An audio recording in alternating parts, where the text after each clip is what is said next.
Hi friends, నేను మీ అమరావతి పిల్ల.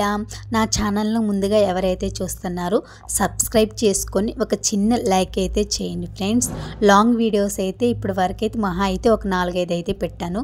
వాటిలో కూడా ఒక సాంగ్స్, ఇంకా 2 వీడియోస్ అయితే పూజకి సంబంధించిన వీడియోస్ అయితే 2 అయితే పెట్టాను. అది వరలక్ష్మి వ్రతకు సంబంధించింది. ఇంకోటి అయితే రీసెంట్గా గణపతి అదే వినాయకుడిది అనమాట పెట్టాను. ఇంతవరకు అయితే ఫుడ్కి సంబంధించిన వీడియో అయితే వంటకు సంబంధించి ఇంతవరకు అయితే పెట్టలేదు కదా. సో ఇప్పుడైతే వంటకు సంబంధించిన వీడియో అయితే పెడుతున్నాను. అది కూడా ఎగ్ బిర్యానీ ఎలా చేయాలో చూద్దురుగానే వచ్చేసేయండి. ఇంక నేనైతే 2 గ్లాసులు బియ్యం అయితే తీసుకొని ముందుగా శుభ్రంగా వాష్ చేసుకొని నానపెట్టుకున్నాను. ముందుగా బాయిల్ చేసి పెట్టుకున్న ఎగ్స్, ఇంకా అల్లం వెల్లుల్లి పేస్ట్, ఇంకా టమాటా పేస్ట్, ఇంకా ఆనియన్స్, ఇంకా పెరుగు, కొత్తిమీర, పుదీనా, ఇంకా దినుసులు అనమాట. బిర్యానీకి సంబంధించిన దినుసులు అయితే అన్నీ ప్రిపేర్ చేసి పెట్టేసుకొని ఉంచుకున్నా. ఇంకా ముందుగా స్టవ్ ఆన్ చేసుకొని గిన్నె అయితే పెట్టుకున్నాను. ఇంకా ఆయిల్ పోసుకున్నాను. ఆయిల్ కూడా వేడయిందనమాట. ముందుగా అయితే ఆనియన్ అయితే శుభ్రంగా ఆనియన్ అయితే వేయించుకుంటున్నాను అనమాట. బ్రౌన్ కలర్ షేప్లో వస్తే సరిపోతుంది ఫ్రెండ్స్. ఇంకా తర్వాత అదే నూనెలోకి అయితే గుడ్లు కూడా వేసుకొని ముందుగా ఇలా వేయించి పెట్టేసుకుంటున్నా. కొంచెం పసుపు వేసి అయితే వేయించుకున్నాను. కారం కూడా వేసుకోవచ్చు, కానీ నాకు పిల్లలు ఉన్నారు ఇంట్లో, వాళ్ళు కూడా తినాలని కారం అయితే అవాయిడ్ చేశాను.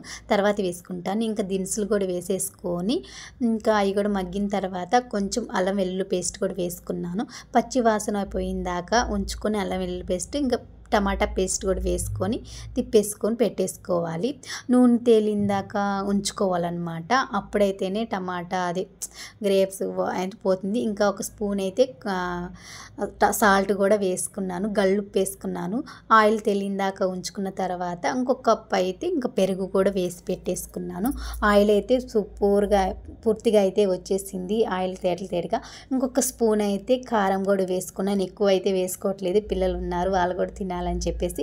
ఇంకా గరం మసాలా, ఇంకా ధనియాల పౌడర్ కూడా వేసేసుకుని తిప్పేసుకుని పెట్టేసుకున్నాను ఫ్రెండ్స్. ఇలా అయితే వచ్చేసింది శుభ్రంగా.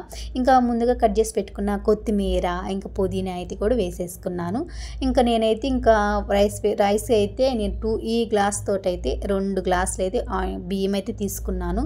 అదే గ్లాస్ తోటి అయితే 4 గ్లాసులు అయితే వాటర్ అయితే పోసి పెట్టుకుంటున్నాను ఫ్రెండ్స్. ఇది మాత్రం పక్కాగా పెట్టుకోవాలి, గుర్తు అనమాట. అప్పుడైతే మనం అన్నం పులుకులుగా వస్తుంది, లేకపోతే సంకట అవటము ఎలాగో అవుతుంది అనమాట. అందుకే పర్ఫెక్ట్గా చూసుకోవాలి. ఇంకా ముందుగా ఉంచుకున్న ఎగ్స్ కూడా వేసుకొని పెట్టేసుకున్నాను, మూత పెట్టేసుకున్నాను. అండ్ ఫైనల్లీ అయితే నా ఎగ్ బిర్యానీ అయితే రెడీ అయిపోయింది. చూసేసేయండి ఎంత బాగా వచ్చిందో. ఇంకా తీసుకొని సర్వ్ చేసుకోవటమేనమాట. ఒక ప్లేట్లో అయితే పెట్టేసుకున్నాను. ఇంకా దానికి కాంబినేషన్గా అయితే ఇంకా ఆనియన్, ఇంకా పెరుగు కూడా అయితే పెట్టేసుకున్నాను. ఇంకా వేడిగా ఇంకా తింటుంటే చాలా అంటే చాలా బాగుంటుంది ఫ్రెండ్స్. ఎక్కువగా అయితే నేను ఘాటుగా అయితే చేసుకోలేదు, ఎందుకంటే ఇంట్లో నాకు చిన్నపిల్లలు ఉన్నారు, వాళ్ళకి పెట్టుకోవాలి, వాళ్ళు కూడా తినాలి కదా ఫ్రెండ్స్. అందుకని మీకు నచ్చితే ఈ వీడియోని ఒక చిన్న లైక్ చేయండి, అలానే సబ్స్క్రైబ్